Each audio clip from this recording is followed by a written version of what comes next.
Acción, tu revista mensual de cine y series, con los mejores estrenos de cine, fichas y reportajes coleccionables, series de televisión y 8 pósters todos los meses.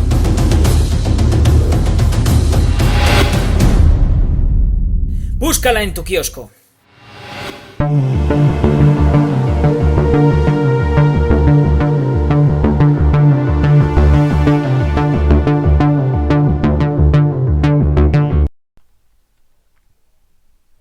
Hola, muy buenas amigos, amigas, seguidores, seguidoras del canal Ascensión en YouTube. Aquí estamos otra vez, Jaime Vicente Echagüe.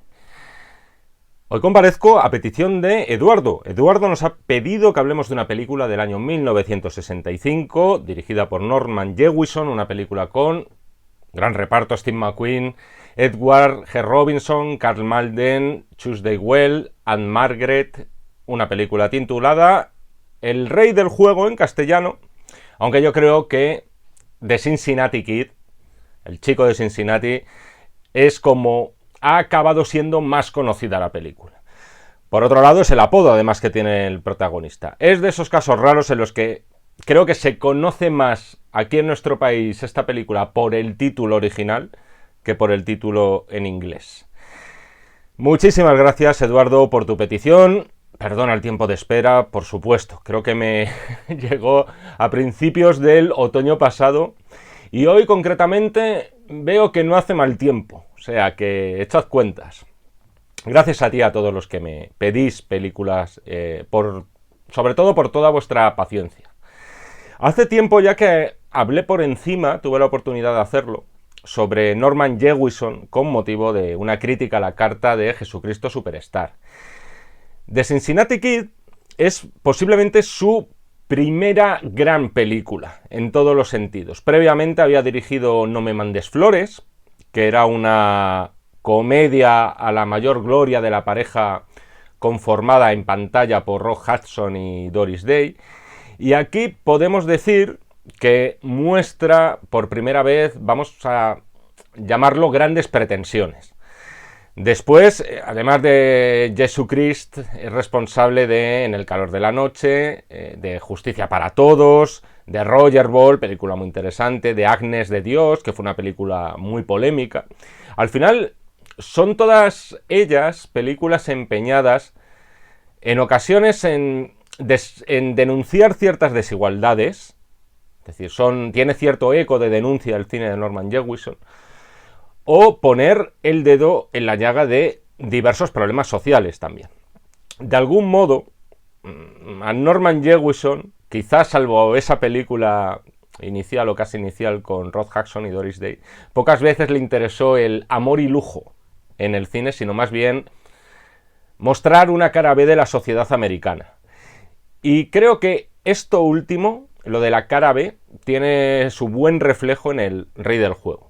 Una película que parte de un material ajeno, en este caso una novela escrita por Richard Jessup, y en la que no es casual que contara como guionista en esta ocasión con Ring Lardner. ¿Quién es Ring Lardner? Os preguntaréis. Este era uno de los famosos 10 de Hollywood. Aquellos 10 guionistas o directores, gente del mundo del cine en general, que acabaron en el top, vamos a decir, en la lista negra top por ser sospechosos de afiliación comunista. Era la misma lista en la que figuraba Dalton Trumbo, que posiblemente fue el más famoso de todos ellos. Estas 10 personalidades fueron vetadas de la industria después de que el llamado Comité de Actividades Antiamericanas, impulsado por el senador Joseph McCarthy, dictaminara allá por los años 40 que podía tener toda esta gente vínculos con el comunismo soviético. Tened en cuenta que son los años de la Guerra Fría y hay una paranoia importante en los dos grandes bloques. A Jewison todo este tema de la caza de brujas, lo cierto es que le pilló bastante joven, pero también es verdad que con la suficiente madurez como para observarlo con cierta implicación. Así que no puso ninguna pega a trabajar con Lardner, que por primera vez desde la publicación de esa lista negra conseguía aquí trabajo. Además, otro gran guionista a su lado firmó el guión junto con Terry Southern, que entre otros trabajos, quizá el más célebre, fue el de Teléfono Rojo de Kubrick, que por cierto otra película tremendamente crítica, no ya con la sociedad americana, sino con los poderes fácticos americanos. Era una sátira tremendamente mordaz. Así que, como veis, se juntaron en el guión dos culos, si me lo permitís, la expresión, bastante inquietos en este caso, y muy poco acomodados, con pocos cojines de por medio. Eso sí, ya de por sí da pistas todo esto de cuál va a ser la orientación de la película que nos ha pedido Eduardo. Hay veces que para saber cuál es la motivación de una historia, o por qué una historia toma una dirección concreta y no otra, lo más fiable es consultar el nombre de los guionistas antes que el del director. Y esta es una de esas veces. Hay que decirlo primero que Jewison no iba a dirigir esta película. Y esto también es importante a la hora de valorarla. De hecho, no la empezó a rodar él. El elegido en primer término fue, sin ir más lejos, sin ir más lejos no, quería decir ni más ni menos, Sam Peckinpah, otro verso libre de la industria, y precisamente por serlo, por ese carácter indomable, y además porque iba ya bastante, castigado en lo que se refiere a luchar con productores sobre los montajes finales y demás, no estaba nada de acuerdo con el productor del Rey del Juego, de la orientación que querían darle a la película, y acabó, o se fue él o fue echado, pero vamos, acabó fuera de la producción. Las desavenencias de Peckinpah con los productores siempre fueron célebres, y por tanto el encargo le acabó cayendo en las manos a Norman Jewison, prácticamente de rebote. Veréis que la calificación que le he dado a la película es de 3,5 estrellas. A mí, no voy a volver a explicar el tema de las estrellas, lo hice en el vídeo de Batman, por cierto. Yo creo que está bastante claro, pero vamos, si hay dudas lo volveré a explicar. A mí, The Cincinnati Kid me parece una película notable, me parece una película muy interesante, pero no me parece una de esas películas inolvidables, no de las que te acaban dejando 4 o 5 secuencias grabadas a fuego, que es lo que yo considero que sería una película sobresaliente o perfecta, que está en algún punto entre las 4 y las 5 estrellas. Es evidente, o al menos a mí me lo parece además, el paralelismo que querían otorgar a The Cincinnati Kid con respecto a otra película, para mí, peldaño y medio por encima, que es The Hustler, el Buscavidas en España. Otra película, por cierto, que también al final se acaba conociendo más incluso en nuestro país por el título original. Desde luego en el mundo cinéfilo, sin duda. La película de Robert Rosen, protagonizada por Paul Newman. Si cambiáis el billar de aquella por el póker de esta, porque aquí la cosa va de jugadores de póker, yo lo adelanto, tenemos un hilo narrativo que no difiere mucho. El joven prometedor, un talento en bruto y quizá todavía sin pulir, dispuesto a desembancar a el jugador veterano y legendario y conocido y temido por todos, pero que por culpa de su mala cabecita, de su ambición, de pensar que va totalmente sobrado, en definitiva, por culpa de ser joven, en realidad, no por otra cosa, va a acabar fracasando frente a la veteranía. Ambas son historias de perdedores, de juventud versus veteranía, pero al final con acercamientos, por lo menos desde un punto de vista narrativo y técnicos, muy distintos. La película de Robert Rosen yo creo que arriesgaba más, sorprendía más y creo que en líneas generales iba más lejos desde un punto de vista psicológico en lo que se refería al estudio de su protagonista. En El Rey del Juego al final lo que tenemos, en realidad, antes os acabo de resumir el argumento, pero también sería algo muy cercano al western clásico. Más cerca del western que del drama psicológico, como podría ser el caso de El Buscavidas. La verdad es que cabe fantasear acerca de cómo le habría quedado la película a Sam Peckinpah, de haberla dirigido o de que le hubieran dejado hacer lo que verdaderamente él sentía. Todo en la película está bien, en la película de Cincinnati Kid. Todo se sigue con interés. Las partidas de póker, que esto es lo importante, yo creo que es el gran fuerte de esta película, adquieren en ocasiones una intensidad, pues eso, digna de duelo de OK Corral. En ese sentido, yo creo que el rey del juego abrió un camino a la hora de dotar de verdadero dramatismo algo que en principio puede parecer mortalmente aburrido, que es ver a una serie de señores o señoros fumando, bebiendo y jugando a las cartas durante horas. Todo está bien contado aquí en esta película, todo eso tiene interés, son auténticos duelos a pistola, pero siempre tengo la sensación de que a esta película, desde que la vi hace la tira de años, siendo muy crío además, de que le falta algo para ser verdaderamente redonda. Y es quizá algo más de profundidad en los personajes. Quizá algún plano de los que te hagan retroceder la película para volverlo a ver de nuevo y decir, un momento, ¿cómo ha sido esto? Es buen cine, es cine notable, muy notable, pero para mí no es una película que esté dentro de las, vamos a decir, elegidas en el Olimpo. Eso sí, tiene algo, o mejor dicho, a alguien que muchas películas habrían querido tener, y eso es a Steve McQueen, que daba auténtica vida verlo en aquellos años, los años de su esplendor. Luego hablaré de esto, pero es verdad que hay una serie de iconos en el cine, Marilyn, John Wayne, James Dean. Cuando hay pósters con tu cara en millones de hogares en el mundo, decorando todo tipo de oficinas y hogares privados, eso es que te has convertido en un fetiche, en un icono. Has alcanzado la inmortalidad, podemos decir. Y quizá no al extremo de estos que os acabo de nombrar, pero Steve McQueen también tiene ese halo, ese magnetismo de los grandes iconos de la historia del cine. Así las cosas, paso ahora a destripar la película por encima y, como de costumbre, resumiendo lo que a mi juicio constituye lo mejor de El Rey del Juego. Os diría que es con spoilers y tal, pero lo cierto es que se me ha escapado algo antes, pero bueno. Con un poco de suerte no me habréis prestado atención como nunca. Hagamos como si nunca hubiera sucedido y vamos a repasar la película.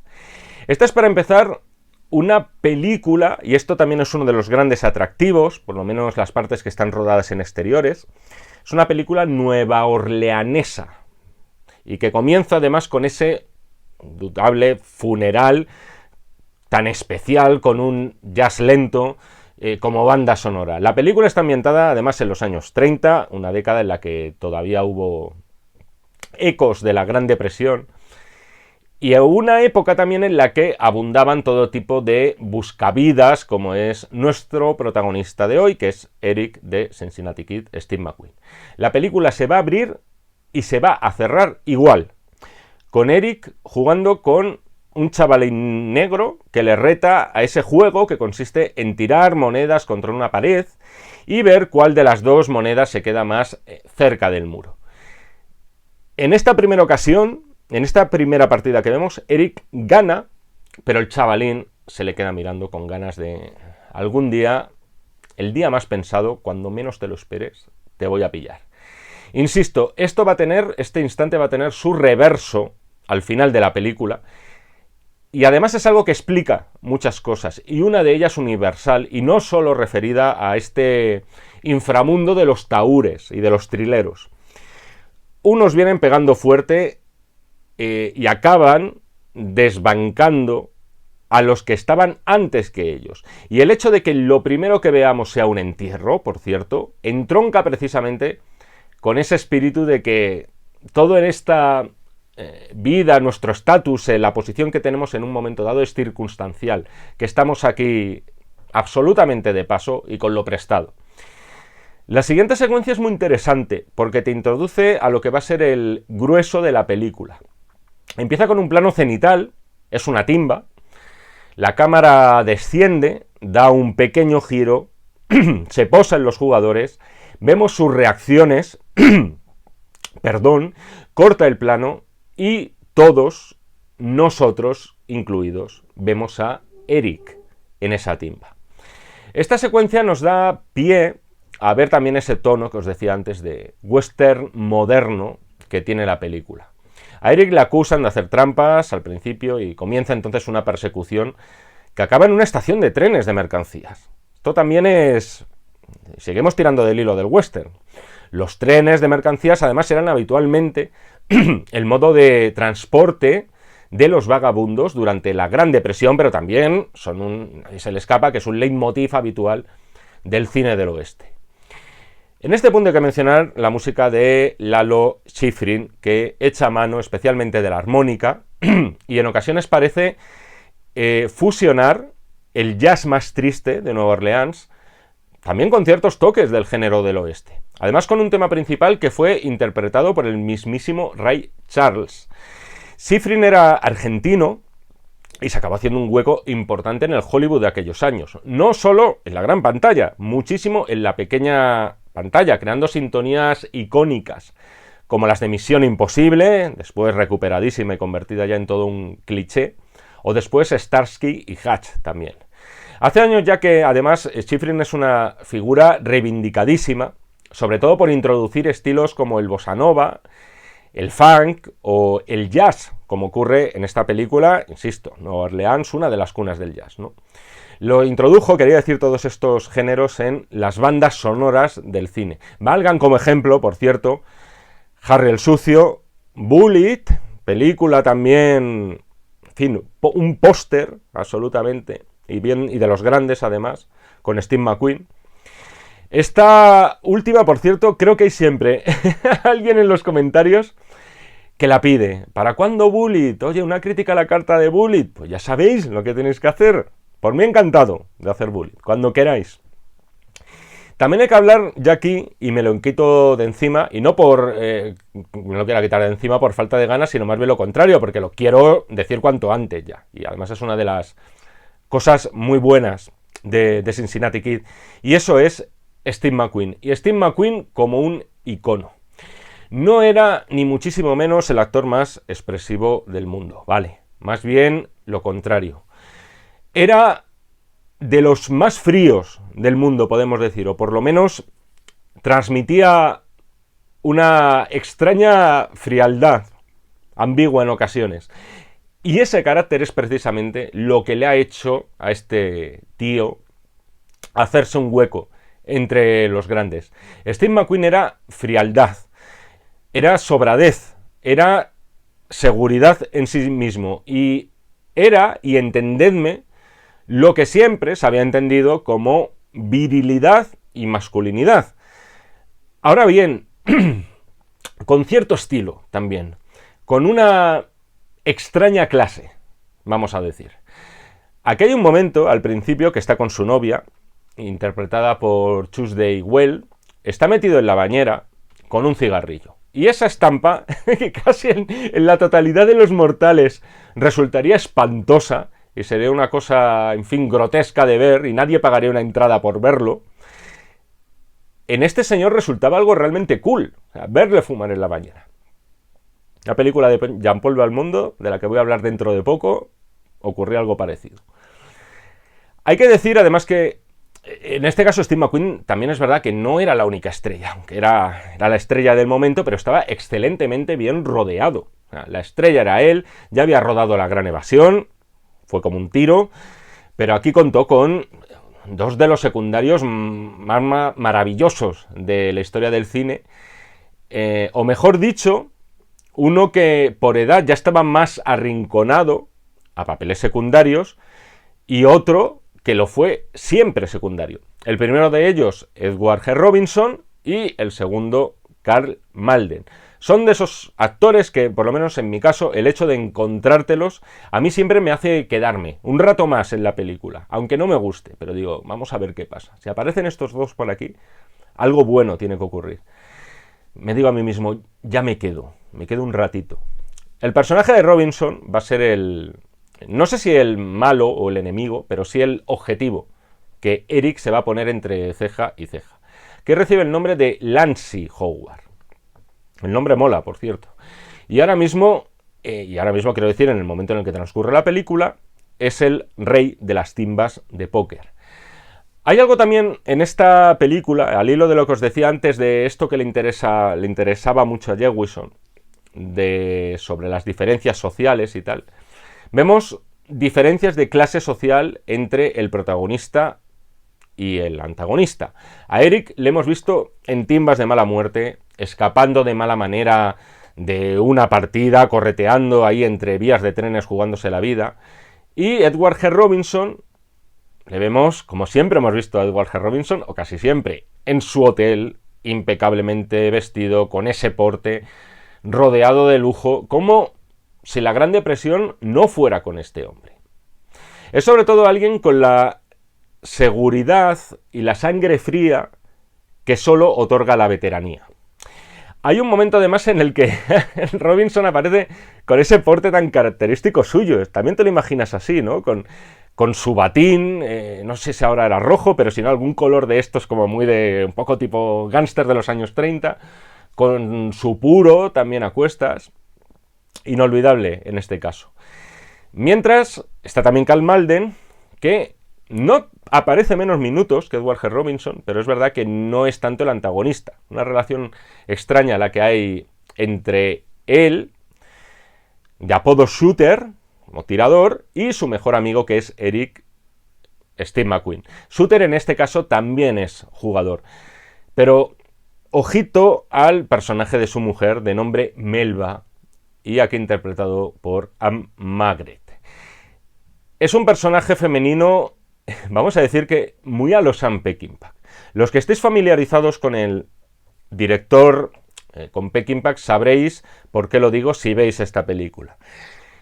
Digamos que es un personaje que dista mucho de guardar fidelidad a su esposo. Hay un plano, además de ella, muy elocuente, que la vemos mordiendo una manzana directamente.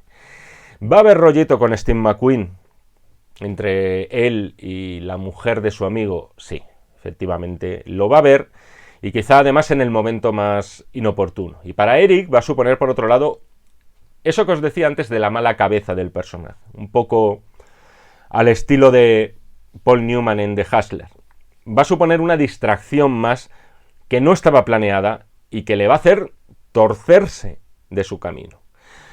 Por un lado quiere mucho a su novia, Tuesday Well, pero esta tampoco lo acaba de tener claro debido al tipo de vida que lleva Eric.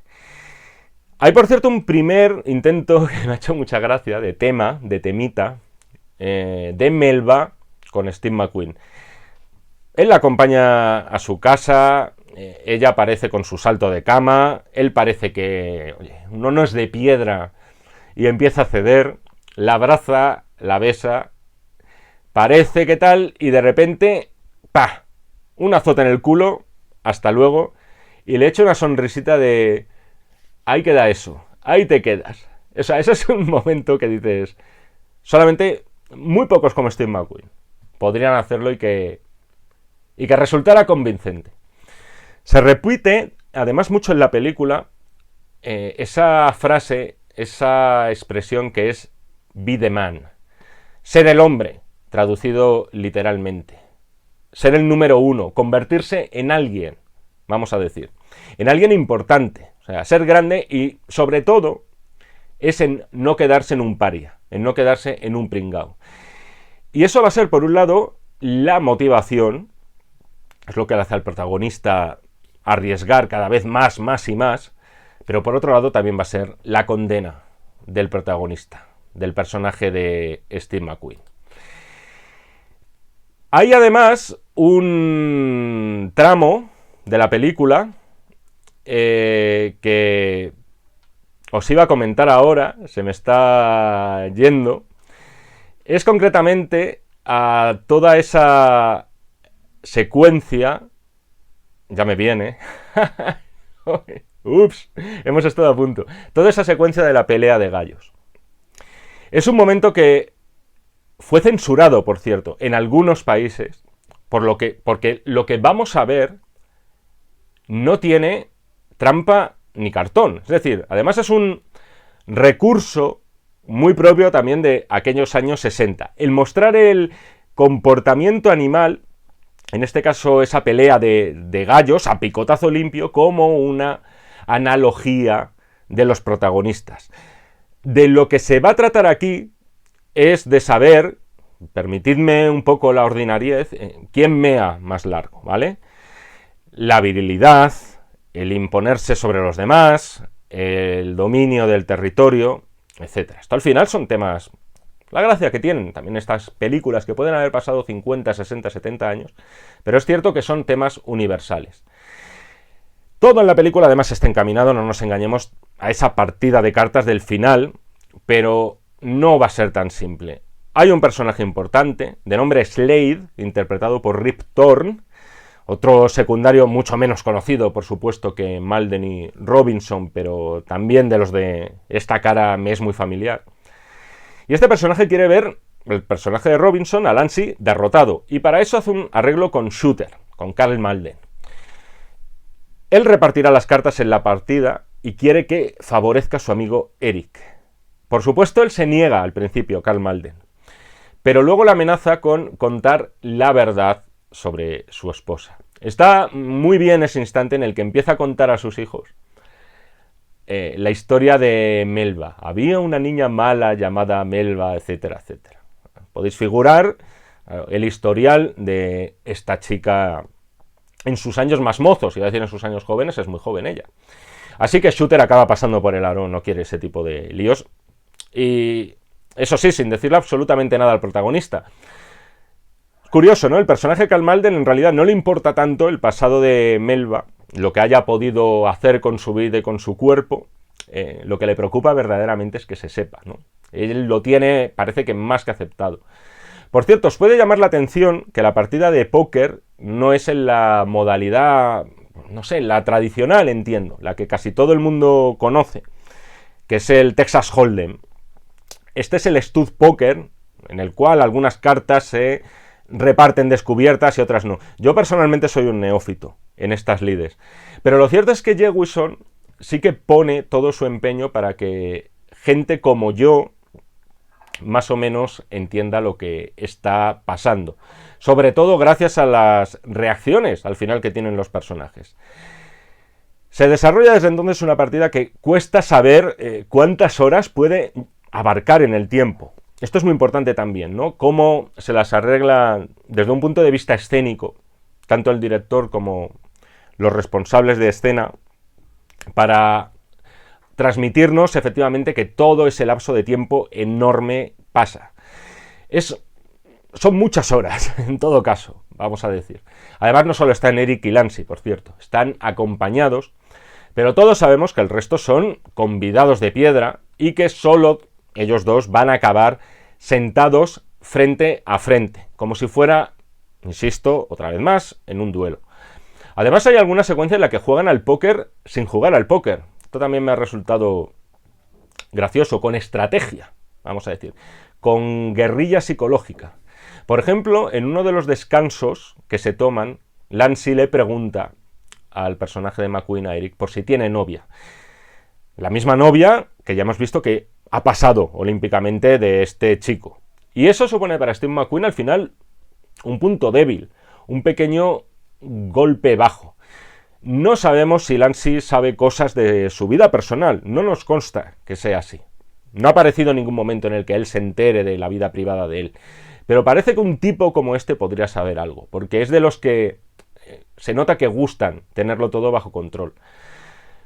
Por supuesto, McQueen se acaba dando cuenta de que Karl Malden está repartiendo las cartas a su favor y por supuesto le disgusta. Es decir, aquí vemos que el protagonista, por lo menos en lo que al juego se refiere, tiene integridad. La misma integridad a lo mejor que no tiene en su vida personal para con su pareja, sí que la tiene cuando se sienta en una mesa de póker. Él quiere ganar, pero no quiere ganar de cualquier forma.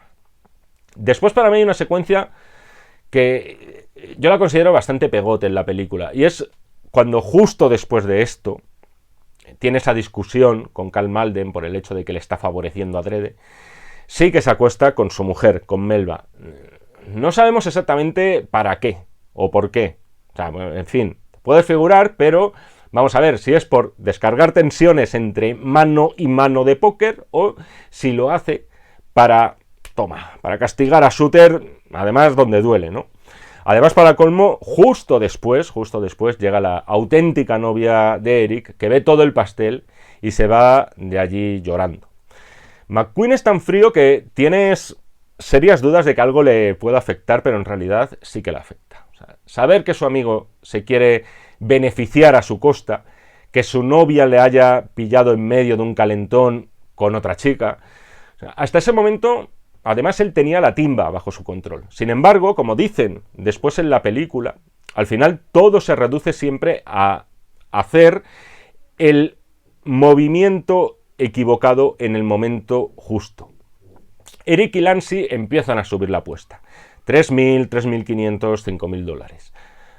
Aquí suena una voz en off, por cierto, que es muy de los 60 y yo creo que se podría eliminar y no habría pasado nada. Son varias voces de los asistentes diciendo le tiene a Lancy. Y de él mismo, de Eric, diciendo tengo al hombre, tal, no sé qué.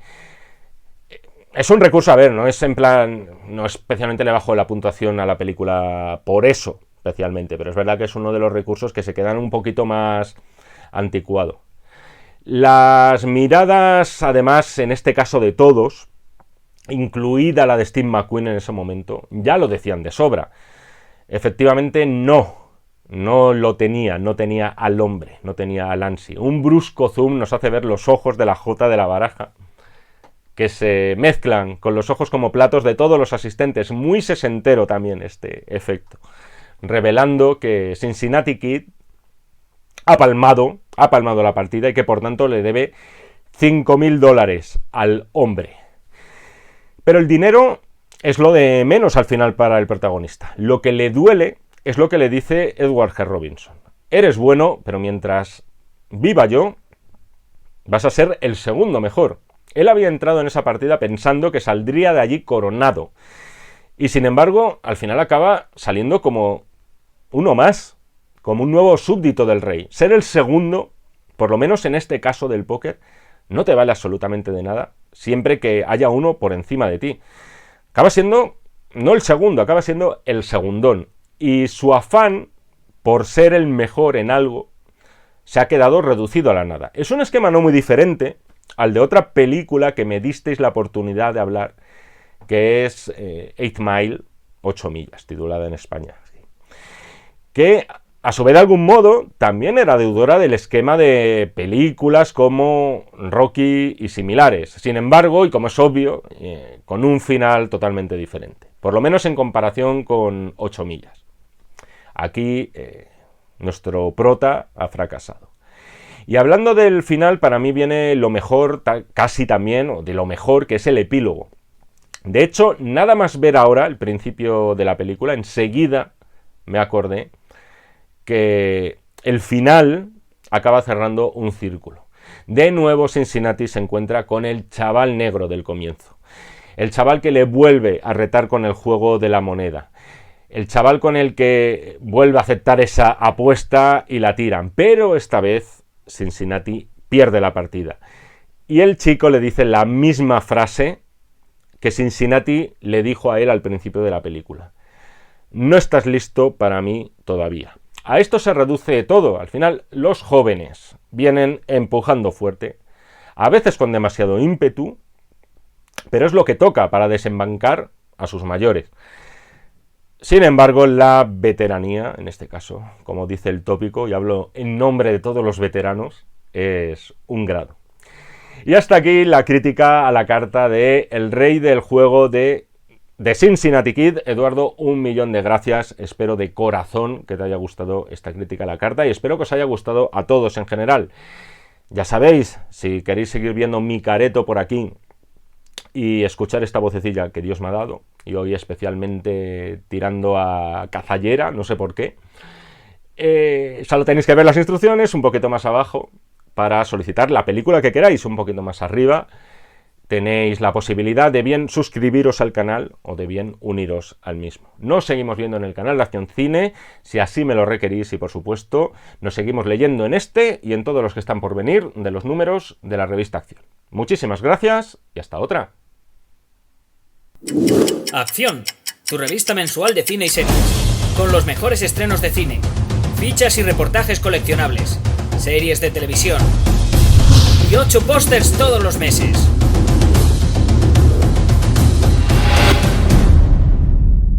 Búscala en tu kiosco.